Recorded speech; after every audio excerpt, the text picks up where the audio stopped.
Hey guys, it's Shawn. Thank you for tuning in today. We're going to be talking about the Dobbs decision from the U.S. Supreme Court, more commonly known as the overturning of Roe versus Wade and your business. And there is becoming a very interesting intersection between this, you know, social private right of individuals, whether that right exists, and the business world. And as is the case in all things here in 2020, we found a way to make everything political a business issue and make business issues political. So the merging of politics and business becomes clear as the division of the society continues into different camps and many of the battle lines are drawn. Your business may be put into the middle of this battle. We're already seeing many businesses be put into that situation. And so, what we want to really do today is dive into this. How are these two intersecting? What are the considerations? What do we need to look out for as business owners and business leaders? And how do we clarify our thinking about what we want our businesses to do in taking a position or not taking a position on this? As we may not be able to control the fact of whether or not we're involved, right? We're probably getting drug into this. The question of the hour is, how do we manage our entanglement and what do we do? Do we go out and, affirmatively take a stand and decide that we're going to position ourselves a particular way? Or do we try to back away and sidestep the issues? And what legal challenges might come up as part of this? And as a reminder, while we may be talking about legal issues today, this is not legal advice. Consult your legal advisor for that advice. We also don't do financial and investment advice, but we want to educate you and entertain you and get you more informed on the issue of the day. More and more businesses are wading into these political issues, and we've been watching that over and over again. There is social pressure and then also potentially internal pressure by different factions and groups within businesses to push businesses into political issues. And as we've seen, many businesses and business owners and leaders or people that are controlling businesses feel the appropriateness of putting their business in positioning with different social movements within the United States and abroad. So other businesses probably are already taking a position on this, right? Many have already talked about funding employees traveling out of state for medical procedures, are looking for ways to, potentially delete records in advance of there being any criminal investigation, right? Automatic deletion of records if people travel to certain locations, which may have issues in the future. Some of this is coming by political pressure from the political system, particularly on the big companies. I know most of you that are tuning into the channel are not running companies to the size that you're going to be getting pressure from members of Congress or from your state legislature. You're probably a little bit below that in size and scope, that you're not on these radars. But you still have to think about it, right? What if other businesses are taking actions? What if other businesses are funding employees' trips?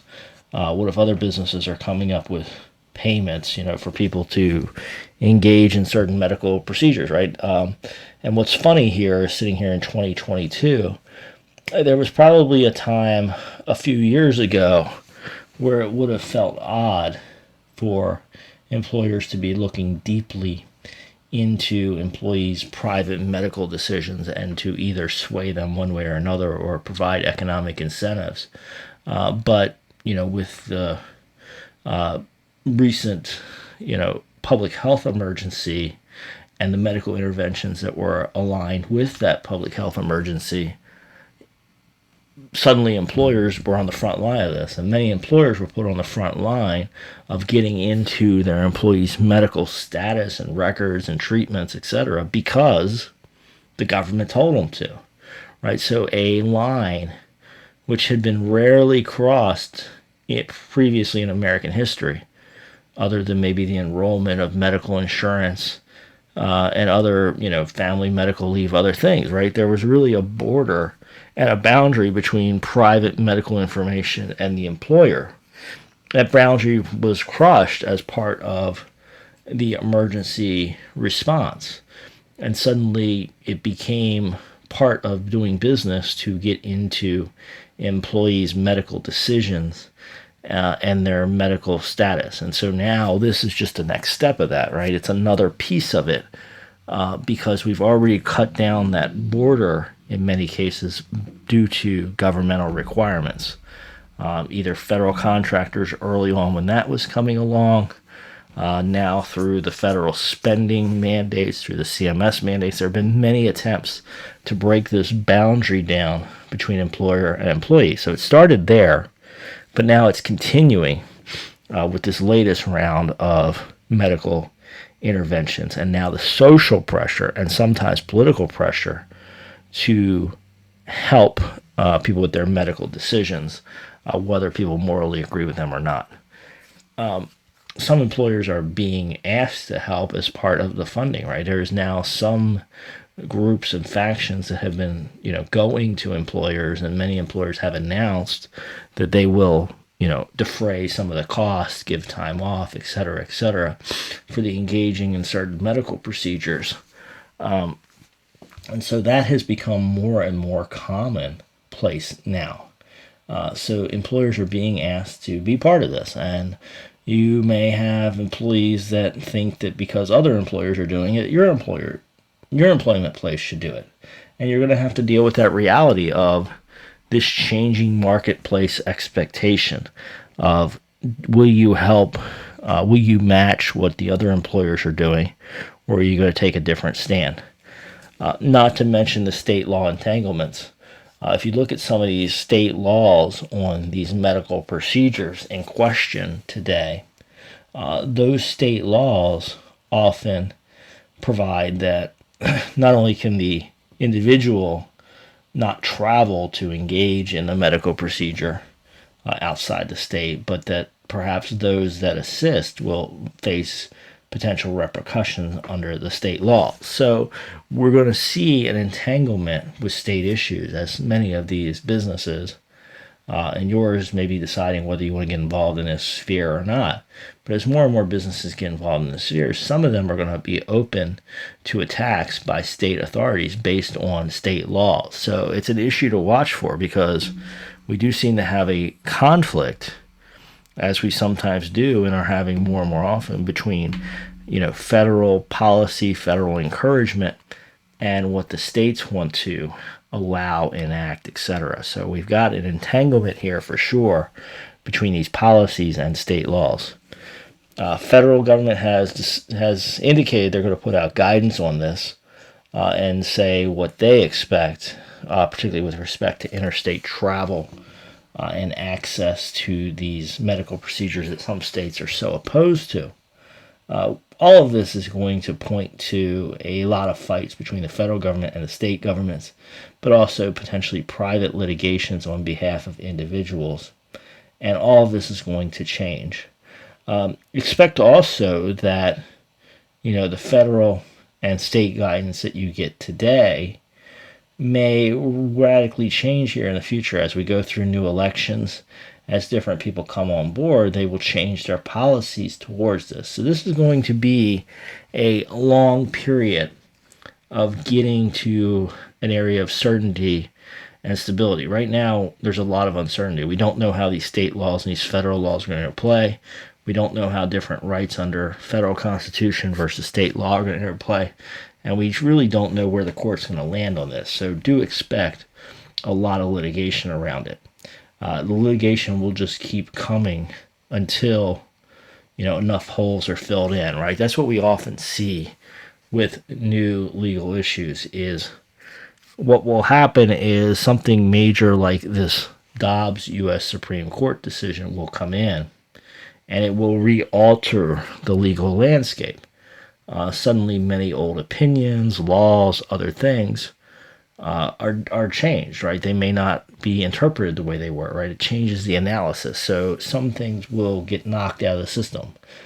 Some laws will get knocked out of the system because they're inconsistent with what the U.S. Supreme Court said. This is a relatively major decision for this area of medical intervention. So What we have now is a lot of open space where the laws and the guidance don't match. Not to mention, this one was unique because many state laws had laws that were to spring into effect should Roe versus Wade be overturned. So those laws have now potentially sprung into effect, and there's already litigation on those laws. There will be litigation on those laws. There will be litigation on the timing, the how those laws work, whether they're valid, the extent of those laws. There will be litigation of state versus federal interplay, because what we've done is we've shuffled the deck of cards and everybody's trying to figure out where they are. And what generally happens is over time, court decisions come in and they fill in many of the holes and gaps. State legislatures act when they see holes and gaps that they want to address. And we keep painting more and more of a picture with less and less unknown and uncertainty until there's another major shift, a new legislation, a new Supreme Court decision, a constitutional amendment, other things happen, then we have a shift, right? All of this means your business can expect to see a lot of litigation. Obviously, the general advice stands for you and your business, which is try to keep yourself out of the center of litigation if you can avoid it, unless you really want to make this part of your business, unless you want to put significant resources, time, energy, money into litigation.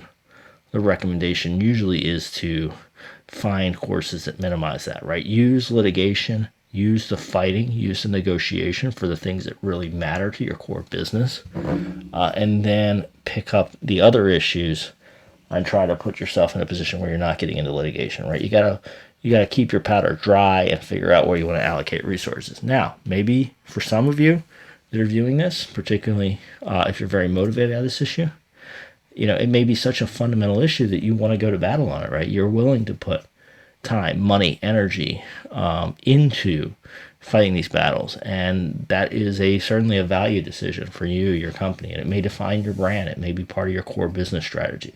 So I'm not telling you what's right or wrong for you. That's why you need to get individual legal advice about your situation and where you are and what you're considering. But overall, this is going to be a lot of resources, a lot of time, and a lot of energy until we start getting some certainty. It's going to take a while. Should be interesting to watch. Stay close to the channel. We'll do updates on it as we see things developing. Comment below. Let me know what you think about this issue, what you're seeing. And also, I'd love to hear in the comments other things you'd like us to cover in future editions of videos for this channel. All right, folks, Shawn signing off. Looking forward to joining you in the comments. Hope you subscribe to the channel, you've liked, and that you'll be back again soon.